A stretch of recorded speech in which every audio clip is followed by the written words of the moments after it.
আসসালামু আলাইকুম ওয়া রাহমাতুল্লাহ।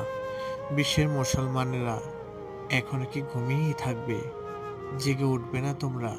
ফিলিস্তিনের পাশে কি দাঁড়াবে না?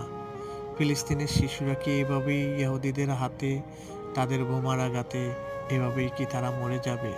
ফিলিস্তিনের নারী, পুরুষ এবং যারা কোনো অপরাধ কি জিনিস বুঝেই না, এসব শিশুরা বুঝেই না তাদের সাথে কি হচ্ছে। আজও কি মুসলিম উম্মাহ ঘুমিয়ে থাকবে? তারা কি দেখবে না? তারা কি জাগবে না? আজ হিউম্যানিটি কোথায়? কোথায় সেই আমেরিকার যারা বড়, বড় কথা বলে হিউম্যানিটির কথা বলে, মানবতার কথা বলে অন্য দেশের উপর হামলা করত। আজ তাদের বোমার আঘাতেই ফিলিস্তিনের শিশুরা, নারীরা এবং নিরপরাধ মানুষেরা মারা যাচ্ছে।